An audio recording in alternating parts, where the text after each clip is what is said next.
அறிவிச்சுடர் பார்வையாளர்களுக்கு வணக்கம். இன்றைய காணொலியில் மூட இணைந்திருப்பவர் திராவிட முன்னேற்றக் கழக தேர்தல் பணிக்குழு செயலாளர் மேனாள் சட்டமன்ற உறுப்பினர் இள புகழேந்தி அவர்கள். வணக்கம். அனைவருக்கும் வணக்கம். கேளுங்க. கரூர்ல 30 விழா நடந்திருக்கு. திராவிட முன்னேற்ற கழகத்தினுடைய தலைவர் முதலமைச்சர் மு.க. ஸ்டாலின் அவர்கள் பேருரையாற்றிருக்கிறாங்க. அந்த உரை எந்த அளவுக்கு தமிழ்நாடு அரசியலிலும் இந்திய அரசியலிலும் எந்த தாக்கத்தை ஏற்படுத்தும் என்று நீங்கள் கருதுகிறீர்கள்? கரூரில் நடைபெற்ற 30 விழா என்பது 30 விழாக்களிலே முத்தாய்ப்பான ஒரு விழாவாக அமைந்தது. லட்சக்கணக்கான பேர் மழை பொழிந்து கொண்டிருந்த போது கூட, மழை பெய்ந்து கொண்டே இருந்தாலும் சரி, நாங்க முதல்வருடைய கருத்தை, முதல்வருடைய பேச்சை கேட்போம் என்று அங்கு குழுமி இருந்த அந்த உணர்வுகளை பார்த்தோம். அதுதான் என்ன நினைவு வந்ததுன்னா, திராவிட முன்னேற்ற கழகம் தொடங்கிய நாள், தந்தை பெரியார் அவர்கள் பிறந்த நாள், பேரறிஞர் அண்ணா அவர்கள் பிறந்த நாள் என மூன்றும் இணைந்த 30 விழா. அந்த 30 விழா என்ற பெயரையே முத்தமிழறிஞர் கலைஞர் தான் கொடுத்தாரு. அப்படிப்பட்ட அந்த விழாவில நேத்து திமுக தொடங்கிய அன்னைக்கு எப்படி ராபின்சன் பூங்காவில மழை பொழிந்ததோ, அதை போல நேற்றைய விழாவில் பெரும் மழையாக கொட்டினாலும் கூட லட்சக்கணக்கான பேர் அந்த உரையை கேட்டதை நாம பார்த்தோம். நான் சொல்லல, நாங்களாம் அங்க இருந்தவர்கள், அது வேறு. நம்ம ஒரு தொண்டன் அதை இந்திய துணைக்கண்டம் முழுவதும் உற்று பார்த்தது என்பதுதான் முக்கியம். டெல்லியில் இருக்கக்கூடிய கூட்டமும் நாக்பூர் கூட்டமும் அது உத்து பார்த்தது.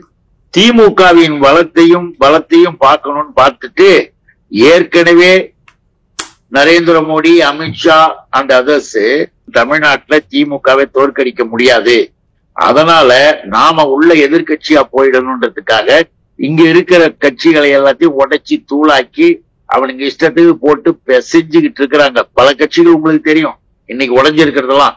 எல்லாம் பணம், எல்லாம் விளம்பரம், எல்லாம் பதவி மோகம். இதை காட்டி தமிழ்நாட்டுல தனி அரசியல் பண்ணுது பிஜேபி. நம்முடைய தலைவர் அவர்கள் அவருடைய உரையில அற்புதமாக, உண்மையிலேயே எல்லாரும் வரவேற்று பெருமைப்படத்தக்க அளவிற்கு இந்த 30 விழாவினுடைய விளக்கங்கள், ஐயாவை பற்றி அவருடைய வலைதளத்திலேயே அவர் சொல்லிட்டு அந்த கருத்து சொல்லும் போது சொல்றாரு பாருங்க. தந்தை பெரியார் இனப்பகையை சுட்டெரிக்கும் பெரும் நெருப்பு, இனப்பகையை சுட்டெரிக்கும் பெரும் நெருப்பு, தமிழினத்தின் எழுச்சிக்கான பகுத்தறிவு பேரொளி, தமிழ் இனத்தின் எழுச்சிக்கான பகுத்தறிவு பேரொளி, தந்தை பெரியார் என்றும் எங்கும் நிலைத்திருப்பார். இது நம்முடைய முதல்வரின் வலைத்தள பதிவு, அவருடைய பிறந்த நாள். இப்படி ஐயாவினுடைய அந்த கருத்துக்களை அவருடைய உரையில அழகாக எடுத்து சொன்னார். சமூக நீதி கருத்துக்களையும் எடுத்து சொன்னார். இப்படி ஒவ்வொன்றாக சொல்லி திராவிட முன்னேற்ற கழகம் அறிஞர் அண்ணா அவர்களால் எப்படி வளர்க்கப்பட்டது, எப்படி 75 ஆண்டுகளை கடந்து நாம இருக்கிறோம் என்பதையெல்லாம் எடுத்து அவர் விளக்கம் சொல்லி, மோடி கூட்டத்திற்கும் மோடியினுடைய எடுபடியாக இருக்கிற எடப்பாடியினுடைய கும்பலுக்கும், இந்த கும்பல் அது ஒரு கூட்டம், அந்த கும்பலுக்கும் கூட்டத்திற்கும் சரியான மலநடியாக சில கேள்விகளை கேட்டு மக்கள் மன்றத்திலே தெளிவுபடுத்தினார். ஆக மிகச் சிறப்பாக வெற்றிகரமாக நடந்தது அந்த 30 விழா. இதே சமயத்திலேயே டெல்லி போயிருக்காரு எடப்பாடி, அமித்ஷாவை சந்திச்சிருக்காரு. வழக்கம் போல நேரடியா போகாம சுத்தி வளைச்சிட்டு போயிருக்காங்க, ஏற்கனவே போனது போல. அவர் அமித்ஷாவிட்ட என்ன பேசிருக்காங்க, என்ன ஒப்பந்தம் ஆயிருக்கு, அதனுடைய விவரம், அது தமிழ்நாடு அரசியல்ல எந்த தாக்கத்தை ஏற்படுத்தும் உங்களோட பாருங்க. எடப்பாடி பழனிசாமி எல்லோரையும் ஏமாற்றக்கூடியவர் என்பதையும் இந்த பயணமும் நிரூபிச்சிருக்கு. என்னன்னு கேட்டா, சொல்லாம கொள்ளாம திடீர்னு அப்படியே அலறி அடிச்சுக்கிட்டு ஓடுற மாதிரி சென்னையில இருந்து உடனே பொறுப்பாரு. கேட்கிறாங்க, என்னங்க டெல்லிக்கு? நான் வைஸ் பிரசிடென்ட பார்க்க போறேன், அவருக்கு போய் வாட்ஸ் சொல்ல போறேன். அவரு வெற்றி பெற்று எவ்வளவு நாள் ஆகுது, நடுவுல சென்னை பக்கம் வந்து போனாரு, அதை பற்றியே கவலைப்படலை, நீ பேசவும் இல்லை, ஒண்ணும் இல்லை. ஆனா இப்ப என்ன திடீர்னு உனக்கு டெல்லிக்கு போறதுக்கு எதையாவது சொல்லணும். இந்த பழனிசாமி அமித்ஷாவை சந்திப்பதை ஏன் நீ மறைக்கிற, ஏன் இப்படி இது பண்ற? இதை எல்லாரும் கேட்கறான், அவங்க கட்சிக்காரங்க கேட்கறான், ஏன் இப்படி சொல்றாரு? போன தடவை என்ன சொன்னாரு, என் கட்சியினுடைய கட்டடம் கட்டியிருக்காங்க, அதை போய் நான் பார்த்துட்டு வர்றதுக்காக போறேன் அப்படின்னு சொல்லிட்டு தலைமறைவாக ஓடுற மாதிரி 7 காரை மாறி அமித்ஷா வீட்டு வாசல்ல போய் கை கட்டிட்டு நின்றது இந்த எடப்பாடி. ஆக அதிமுக என்ற அந்த கட்சி அதிமுக என்பது அமித்ஷா திமுகவாக மாற்றி இருப்பது எடப்பாடி. இத அந்த கட்சியின் பழைய ஆட்கள் எல்லாம் பேச ஆரம்பிச்சுட்டாங்க, எல்லாருமே வெளியில வர ஆரம்பிச்சுட்டாங்க. எதுக்காக இதையெல்லாம் சொல்றோம்னா, நீங்க சொன்ன மாதிரி போன ஆளு 1 மணி நேரம் பேசியிருக்க தனியா, ஒண்ணுமே யாருக்குமே புரியாது. 1 மணி நேரம் தனியா. என்ன இங்கிலீஷ்ல பேசிக்கிட்டீங்களா, என்ன ஹிந்தியில பேசிக்கிட்டீங்களா, எதுல பேசிக்கிட்டீங்க? நீ கை கட்டி நின்றுகிட்டு இருந்தப்ப அந்த ஆளு கால் மேல கால் போட்டுக்கிட்டு உனக்கு ஆர்டர் போட்டிருப்பாப்ல, கையை கட்டிட்டு தலையாட்டிட்டு இருந்திருப்ப. வேற என்ன செய்வ?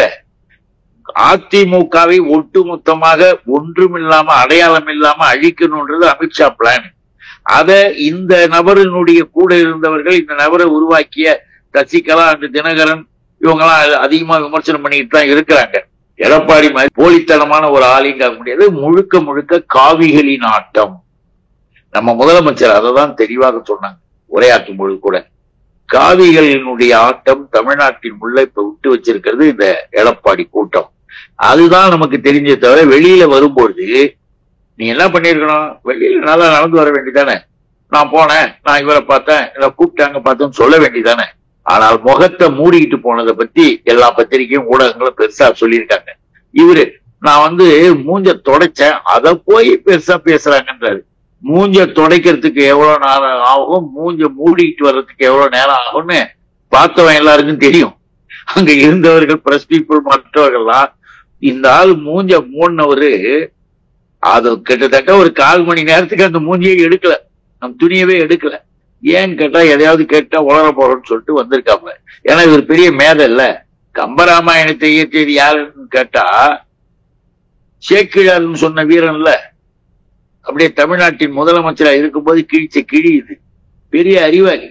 இந்த நபரை நாம எதுக்காக குறிப்பிடுறோம்னா, இவரை சரியாக பயன்படுத்தி கொண்டு காவிகள், RSS ஒரு தனி அரசியல் பண்ணிக்கிட்டு இருக்கிறாங்க. தமிழ்நாட்டில திமுகவை கிட்ட கூட வர முடியாது என்றது அவர்களுக்கும் தெரிஞ்சிடுச்சு. நேற்றைய கூட்டத்தையும் அதனுடைய எதிரொலியையும் பார்த்து இன்னும் அவர்கள் வேகமா ஆயிட்டானுங்க. அவர்கள் இவரை பயன்படுத்துறாங்க. எப்ப கூட்டாலும் ஓடுவார். இதுதான் அவருடைய பயணம். இந்த பயணத்தால் தமிழ்நாட்டிற்கோ தமிழ் மக்களுக்கோ இல்ல தமிழ்நாட்டு அரசியலுக்கோ எந்த விதத்திலும் ஒரு நல்லதும் கிடையாது, ஒரு விடிவும் கிடையாது.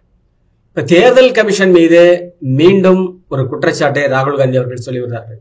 ஏற்கனவே சொன்னாரு இது ஆட்டாம் பாம்பு, இனிமே அடுத்து வரப்போது ஹைட்ரஜன் பாம்புன்னு சொன்னாரு. இப்ப மீண்டும் தேர்தல் கமிஷனுக்கு எதிரான குற்றச்சாட்டுகளை ராகுல் காந்தி அவர்கள் சொல்லுகிறார்கள். அவங்களது பாருங்க. ராகுல் காந்தி அவர்கள் முதலாக இந்த ஓட்டு திருட்டு, வாக்கு திருட்டு என்பதை சாதாரணமா சொல்லில்ல. நீண்ட காலம் ஒரு மாதக்கணக்காக பல்வேறு குற்றச்சாட்டுகள்லாம் மக்களிடம் இருந்து மனுக்களை வாங்கி அதிகாரிகள் மூலமாகவும் தகவல்களை பெற்று ஆய்வுகளை செய்து உறுதியாக ஓட்டு திருட்டு பீகார்ல நடந்ததை வெளிப்படையா வெளியில சொன்னார். அந்த வெளிப்படையா சொன்னதனுடைய அடிப்படையில் அப்புறம் பார்க்கும் ஆய்வு செய்யும் போது கடந்த நாடாளுமன்ற தேர்தலில் பிஜேபி வெற்றி பெற்றது கூட ஓட்டு திருட்டுல தான். 2-3 அந்த மாநிலங்கள்ல, யூபி போன்ற மாநிலங்கள், பீகார், குஜராத்தை வச்சு அங்க ஓட்டுகளை அதிகமா சேர்த்து இது மாதிரி பண்ணிருக்காங்க. இதெல்லாம் வெளியில வந்துருச்சு. ஆகவேதான் எல்லா மாநிலங்களும், பிஜேபி ஜெயிக்கிற மாநிலங்கள் எல்லாத்திலயும் இது நிறைய கபலம் தெரிஞ்சிருச்சு. இல்லாதவனையும் எடுத்து காமிச்சிட்டாரு, செத்து போனவன் ஓட்டையும் இவனுங்க போட்டதையும் காமிச்சிட்டாரு. 65 லட்சம் பேர் ஏன்டா எப்படிடா எடுத்தீங்கன்றதும் கேள்வி வந்துருச்சு. கோர்ட்டும் இவரோட சேர்ந்து அந்த கேள்விகளையும் கேட்டுடுச்சு. இதற்கு பிறகும் தேர்தல் ஆணையம் இப்படி இருக்குன்னா உன்னை நல்லா புரிஞ்சுக்கணும். தேர்தல் ஆணையம் என்பது அரசியலமைப்பு சட்டப்படி எப்படி அமைச்சாங்க, இவ்வளவு நாள் எப்படி இருந்தது, சட்டப்படியாக பிரைம் மினிஸ்டர், எதிர்கட்சி தலைவர், உச்ச நீதிமன்றத்தின் தலைமை நீதிபதி, இப்படிதான் இருந்தது. அத ஒரு ஆக்ட் ஒண்ணு கொண்டு வந்து, ஒரு திருத்தம் கொண்டு வந்து உச்ச நீதிமன்ற நீதிபதியை எடுத்துட்டு பிரைம் மினிஸ்டர், எதிர்கட்சி தலைவர், அமைச்சர்கள் ஒருத்தரும் போட்டது யாரு? மோடி. அப்போ இவர்கள் திட்டம் போட்டிருக்காங்க. இந்த சதி திட்டத்தை எல்லாம் ராகுல் வெளிப்படையா உடைச்சிட்டார் இன்னைக்கு. ஆகவே அந்த ஓட்டு திருட்டு என்பது எதிர்காலத்தில் இங்க நடக்க விடமாட்டோம் அப்படின்றது தெளிவாச்சு. தமிழ்நாட்டு உள்ளேயும் ஓட்டு திருட்ட ஆரம்பிக்க பாக்குறானுங்க. அதைத்தான் உறுதிமொழியில எங்க தலைவர், நம்முடைய தமிழக முதல்வர் தளபதி அவர்கள் 5-6 உறுதிமொழியில பிஜேபி அரசு தமிழ்நாட்டுக்கு செய்யற துரோகத்தான் சொல்லும்போது வாக்கு திருட்டு விஷயத்தையும் சொல்றாரு. நாம் கவனத்தோடு எச்சரிக்கையோடு இருக்கிறோம். ஓட்டு திருட்டு என்பது இவர்கள் தான் இப்ப ஆரம்பிச்சிருக்காங்க. ஆகவேதான் நாம கடுமையாக அதை ராகுல் காந்திக்கு நம்ம வலுவாக அவருக்கு துணையாக இருக்கிறோம். அவருடைய கரத்தை வலுப்படுத்தணும். தேர்தல் ஆணையம் மிரண்டு போய் தான் இருக்கு. அதான் உண்மை. நிறைய செய்திகளை பகிர்ந்து கொண்டீர்கள். உங்களுடைய நேரத்துக்கு மிக்க நன்றி. நன்றி, வணக்கம்.